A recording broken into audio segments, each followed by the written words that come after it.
Bonjour à toutes, à tous et bienvenue dans cette nouvelle vidéo, cette fois-ci dédiée à League of Legends. Alors, League of Legends a pour abréviation LOL et comme petite traduction délire, Lot of Lag, qui veut dire trop de lag. Non, je rigole, c'est pas vrai du tout, mais ça aurait pu. Euh, les modes de jeu. Il existe trois modes de jeu différents sur LOL. Le mode normal, le mode Dominion et le mode Aram. Alors, dans le mode normal, il y a trois façons différentes de jouer. En aveugle, en draft et les parties classées. Alors, en aveugle, ce sont des parties 3v3 ou 5v5 sur deux cartes différentes où le but est de détruire le Nexus ennemi. La sélection des champions est libre, mais les champions qu'une équipe choisit ne sont pas visibles par l'autre équipe. En draft, chaque équipe bannit 3 champions. De plus, la sélection des champions se fait chacun son tour en étant visible de tous. Et il est impossible que deux champions identiques s'affrontent dans ce mode. Il est donc impossible de choisir son personnage si celui avant vous n'a pas choisi le sien, et les joueurs d'une équipe peuvent choisir leur champion en fonction des champions pris par l'équipe ennemie. Mais la partie ne compte pas pour les Hello. Ne vous en faites pas, je vous expliquerai ce qu'est un Hello plus tard. Alors, les parties classées. C'est un mode draft, comme celui que je viens de dire, euh, entre invocateurs de niveau 30, qui est le plus haut niveau pouvant être atteint. Donc, vous n'aurez pas plus haut que ça. Euh, donc, j'en étais où? Alors, ces parties comptent pour le classement Elo, mais il faut avoir au minimum 16 champions disponibles pour pouvoir participer à ce mode de jeu. Alors, le Dominion est un autre mode de jeu. Donc, le Dominion, qui se joue en 5v5, consiste à capturer le plus de points de capture possible pour avoir un avantage sur l'équipe ennemie. Les points de vie du Nexus, qui sont de 500 PV, donc les points de vie du Nexus de l'équipe possédant le moins de points de capture sont drainés, et cela jusqu'à ce qu'elle reprenne le dessus. L'équipe qui mène en nombre de points de capture ne perd pas la vie de son Nexus. L'équipe perdante est celle qui à la fin du match voit son Nexus dépourvu de points de vie se détruire. Dans ce mode, les champions commencent au niveau 3 et le gain automatique d'or est 3 fois plus rapide que le mode normal. L'expérience du champion augmente aussi avec le temps, ce qui évite de trop grands écarts de niveau lorsqu'une équipe est dominée par l'équipe adverse. De plus, des objets présents dans le mode normal sont indisponibles tandis que de nouveaux objets sont ajoutés afin de correspondre au rythme plus rapide du mode Dominion. Excusez-moi pour avoir toussé, je suis un peu malade. Alors, le mode Aram. Ce mode de jeu, accessible depuis le mode partie personnalisée, permet d'opposer sur une carte spéciale deux équipes de 1 à 5 joueurs, avec des règles différentes de celles du mode normal. Il est impossible d'utiliser le rappel, de se soigner dans la fontaine ou d'acheter des objets tant que l'on est encore en vie.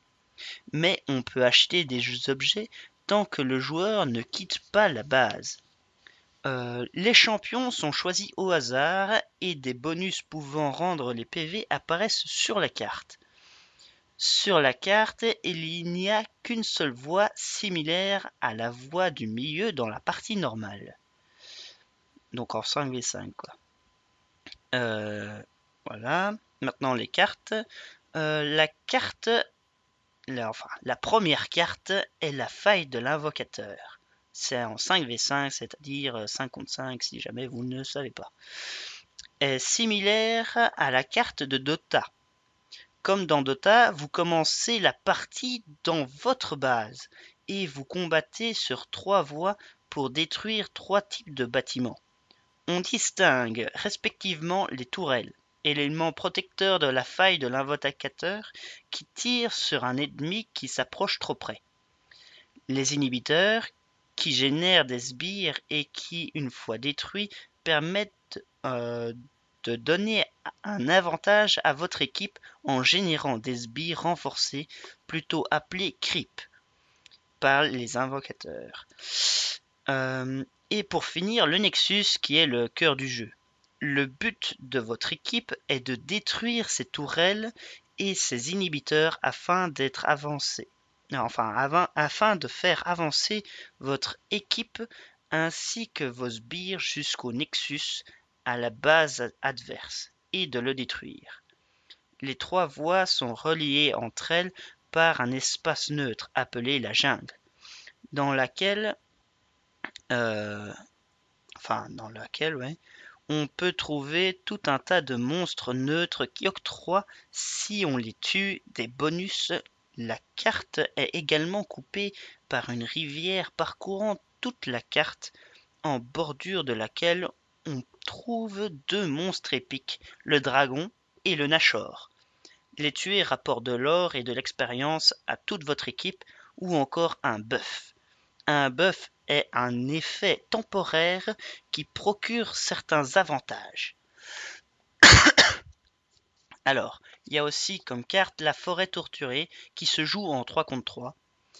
La forêt torturée est une carte plus petite que la faille de l'invocateur. C'est une carte très technique à cause de sa forme et surtout du nombre de joueurs. En effet, une erreur en 5v5 est moins grave qu'une erreur en 3v3, qui pourra modifier totalement le cours de la partie. C'est pourquoi, dans ce mode, il est conseillé d'être prudent ou attaquer en groupe très tôt. Cette carte possède 2 hôtels, un hôtel de chaque côté de la carte qui devront être capturés pour obtenir un buff. Ce buff octroie plus 3 de gold par ennemi tué pour un hôtel possédé, et plus 10% d'attaque et de puissance pour 2 hôtels possédés. Une fois les hôtels capturés, une araignée apparaît qui, une fois vaincue, donne à toute l'équipe des golds et un buff de 10% de vitesse d'attaque et de réduction des cooldowns. Les parties en forêt torturée durent en moyenne moins longtemps que les parties en faille d'invocateur et sont aussi beaucoup utilisées pour les parties personnalisées en 1 contre 1. En septembre 2011 est apparue une nouvelle carte, la Brèche de Cristal. Celle-ci offre un tout nouveau mode de jeu appelé Dominion. Basé sur la capture des points stratégiques, il existe 5 points de capture en tout sur la carte.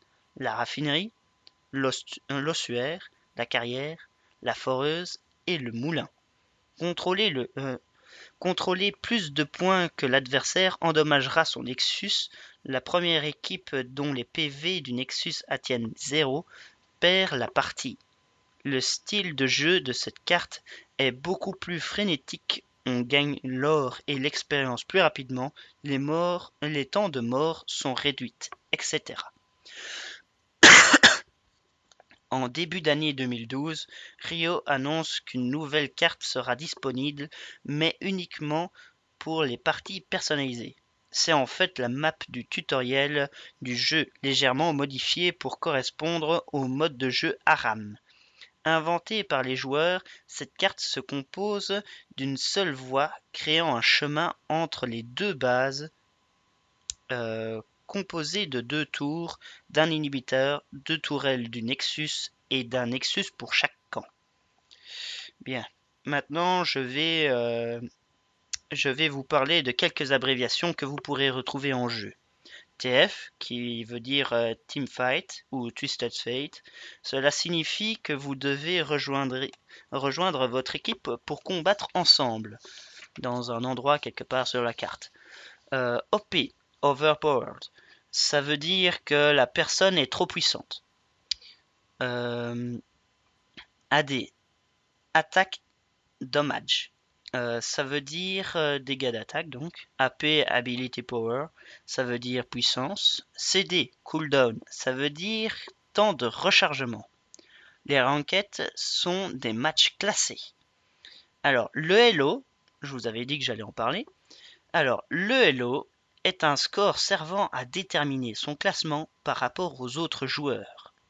SS est égal à Miss. Ça veut dire manquer.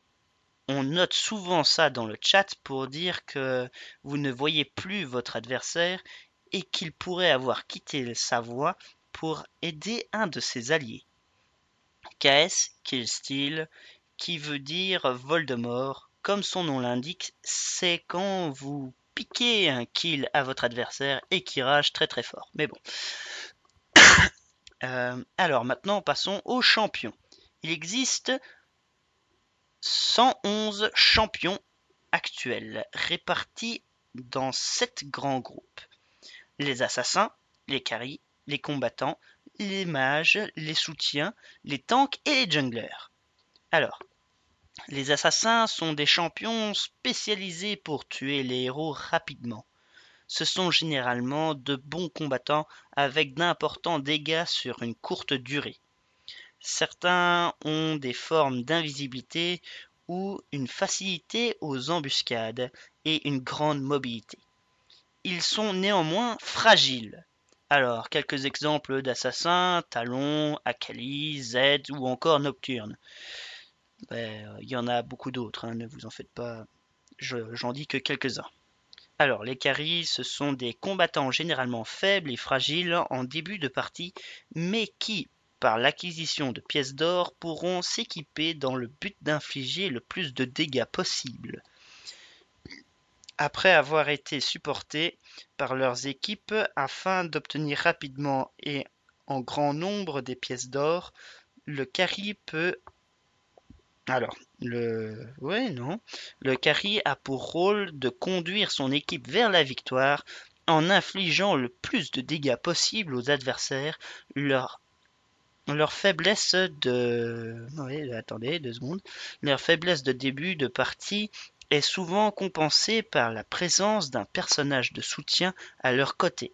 Exemple de carry, Graves, Tristana, Vayne et encore beaucoup d'autres. Les combattants sont un mélange de dégâts par seconde ou DPS, c'est l'abréviation de dégâts par seconde, et de tanking. Ce type de personnage possède une bonne résistance tout en infligeant des dégâts non négligeables. Il possède le meilleur potentiel de dommages et de résistance en début et milieu de partie et sont de parfaits anti-mages et anti-carry ou toute cible fragile. Leur puissance reste cependant limitée en fin de partie où un carry ou un mage fera plus de dommages qu'eux, leur donnant surtout un rôle de tank à ce moment-là. Exemple de combattants, Irelia, Darius, Gangplank. Alors, les mages. Ce sont des champions dont les principaux dégâts sont réalisés grâce aux sorts. Donc les sorts à dommages magiques, quoi. Ils restent généralement à l'arrière de leurs alliés à cause de leur relative fragilité. Peu de points de vie et de résistance magique et physique. Ce sont les personnages ayant le plus haut potentiel de dommages à un moment de la partie, réduisant considérablement les PV des cibles, mais ne pouvant pas attaquer en continu. Parce que vous avez une mana et quand vous utilisez un sort, votre mana diminue, et quand vous n'avez plus de mana, vous ne savez plus jeter de sort. Il y a aussi des cooldowns pour pouvoir avoir le sort. Donc quand vous utilisez un sort, il faudra attendre un petit moment avant de pouvoir le réutiliser. Bien, alors j'en étais où? J'en étais donc... Réduit ouais. Par attaque en continu, ok. Certains mages se distinguent en ayant toutefois un fort potentiel de dégâts sur la durée. Exemple de mages, Carthus, Cassiopeia ou Anivia. Je vous conseille Carthus franchement parce que son ulti fait très très mal et touche tous les joueurs n'importe où sur la carte. Alors, les soutiens sont des champions ayant un potentiel de dommage très limité. Ne l'utilisez pas pour essayer de faire un kill, ça sert à rien. Mais qui ont été conçus dans le but direct d'aider l'équipe. On distingue deux types de supports. Les types défensifs, ils apportent de nombreux bonus défensifs pour les alliés ou des malus sur les ennemis et souvent des soins ou boucliers permettant à l'équipe d'encaisser les dommages adverses. Par exemple, Soraka, Janna sont dans cette catégorie-là. Les supports offensifs, ils apportent de nombreux contrôles cibles de type assommé, immobilisé, effrayé, propulsé ou des ralentissements et possèdent des dommages supérieurs à la classe précisée. Je vais y arriver, ne vous en faites pas. Précité. Voilà. Donc ça donne des dommages supérieurs à la classe précitée, c'est-à-dire qui font plus mal que les supports défensifs. Jusque-là, c'est normal. Le but étant d'éliminer les possibles ripostes adverses plutôt que de les encaisser. Alors, exemple avec Zyra et Leona. Donc, les tanks ont été conçus pour encaisser de nombreux dégâts. Ils ont par conséquent une bonne santé, armure et résistance magique, et possèdent des capacités pour subir eux-mêmes les dégâts à la place de leur équipe. Ils possèdent généralement des sorts leur permettant d'engager les combats d'équipe, mais ne font pas beaucoup de dégâts. Ils ont du contrôle de full, donc des cross control, afin d'entraver au maximum l'équipe ennemie, mais peu de contrôle, voire pas du tout de contrôle ciblé. Exemple avec les tanks Amumu, Malphite et Ramus. Les junglers. Le but du jungler est de libérer une place sur une voie, permettant une meilleure progression en niveau et en or sur la voie dégagée sans pour autant avoir un personnage trop en retard. Le jungler n'est pas un rôle spécifique étant donné que tous les champions peuvent aller dans la jungle. Cependant, certains sont bien meilleurs que d'autres dans ce rôle grâce à leur résistance et dommages de base et possédant souvent des contrôles ou des moyens d'attaque surprise. On distingue deux types de junglers. Alors, les gankers, champions capables d'attaquer par surprise violente, enfin faire des attaques surprises violentes sur des voies visant l'élimination du vis-à-vis. Oui, d'accord, je vais répéter ça. Les gankers, champions capables d'attaque surprise violente sur les voies visant l'élimination du vis-à-vis de la voie attaquée, offrant ainsi un avantage non négligeable. Exemple de ganker, Maokai, Nautilus et Lee Sin. Les farmers, champions capables d'éliminer rapidement les monstres neutres de la jungle et se déplacent suffisamment vite pour vider la jungle adverse en toute sécurité. Le but étant d'XP et d'avoir de l'or, Le but étant d'avoir un personnage ayant de l'XP et de l'or proche ou égal aux autres joueurs tout en ruinant l'XP et l'or du jungler adverse.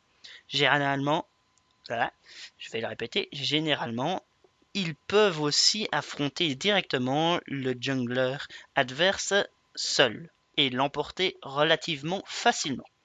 Exemple de farmer, Sirvana, Mundo, Nocturne. Oui, Nocturne est dans plusieurs catégories différentes. D'ailleurs, c'est le cas pour pas mal d'autres champions. Alors, cette fois, c'est au tour des maîtrises, donc. À partir du niveau 1 d'invocateur, enfin, partir du niveau 1 de votre invocateur, vous allez avoir un nombre de points de maîtrise à répartir à travers 3 arbres de maîtrise. Ces 3 arbres correspondent aux bonus offensifs, défensifs et de support. Comme les arbres de talent à World of Warcraft, vous devez progresser un arbre palier. Oui, je vais répéter cette phrase-là encore une fois.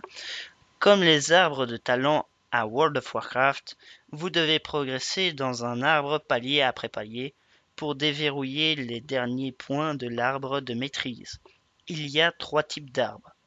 L'arbre offensif propose des bonus pour les AD et les AP, sous forme de bonus de vitesse d'attaque, bonus de puissance, bonus de dégâts, de vol-vie ou de sorts vampiriques. Alors, l'arbre défensif vous offre des bonus de tank. Alors, comme plus d'armure, plus de résistance magique, une meilleure régénération de points de vie, un bonus de vitesse quand on est full live, plus de vie et surtout un bonus de pièces d'or et d'expérience lorsque vous tuez ou participez à la mort d'un adversaire.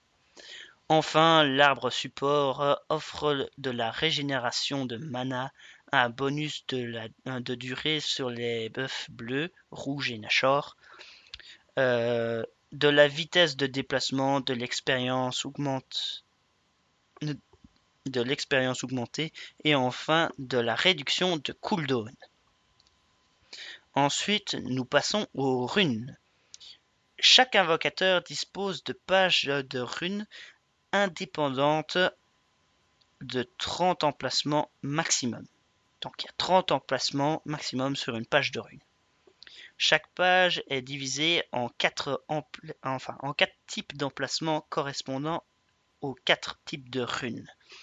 Un invocateur de niveau X disposera de X emplacements sur les runes. Exemple, un invocateur de niveau 24 disposera de 24 emplacements. Chaque gain de niveau lui octroiera un emplacement supplémentaire.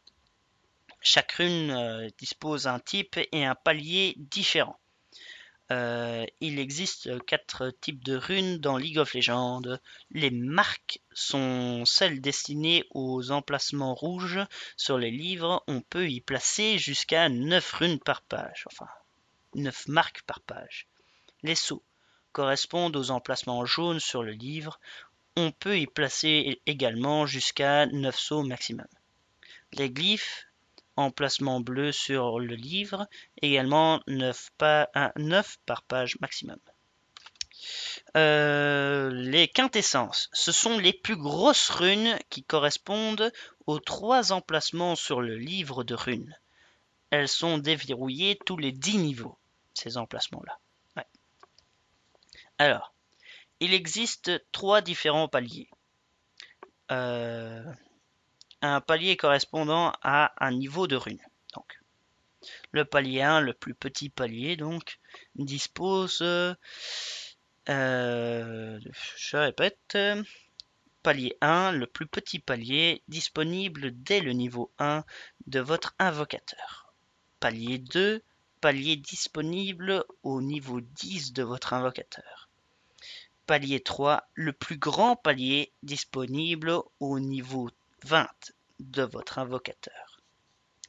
Une rune de palier 3 donne un meilleur bonus qu'une rune de palier 1 ou 2, mais ne sont disponibles qu'au niveau 20 de votre invocateur. Donc, comme je l'avais dit précédemment. Alors, si plusieurs types de runes existent, c'est parce qu'elles ont chacune plusieurs spécialités ou domaines au niveau des bonus qu'elles apportent. Je vais vous donner les runes principales. Donc, je vous spécifierai à quoi correspondent les runes principales après. Dans les marques, il y a chance de dégâts critiques, dégâts d'attaque par niveau, dégâts critiques, pénétration d'armure, pénétration magique et vitesse d'attaque. Dans les sauts, il y a... Alors, qu'est-ce qu'il y a dans les sauts? Il y a l'armure par niveau, l'esquive, les PV par niveau, régénération de mana toutes les 5 secondes, régénération de mana toutes les 5 secondes par niveau, régénération de PV toutes les 5 secondes et régénération de PV toutes les 5 secondes par niveau. Et finalement, dans les glyphes, il y a mana, mana par niveau, puissance, puissance par niveau, récupération, récupération par niveau, résistance à la magie et résistance à la magie par niveau. Les quintessences n'ont aucune spécialité car ce sont des super runes qui offrent les meilleurs bonus dans tous les domaines. Vous ne trouverez pas mieux que les quintessences donc. Comme dit précédemment, chaque rune est spécialisée dans un type de bonus, ce qui veut également dire qu'elle propose également la plupart des autres bonus, sauf exception. Je n'ai pas d'exception comme ça en tête, mais il y en a. Donc, alors, les runes principales. Une rune porte la motion principale si elle propose le meilleur bonus, c'est-à-dire un bonus de sa spécialité. Par exemple, un marqueur vitesse d'attaque porte la mention principale car la vitesse d'attaque correspond à sa spécialité.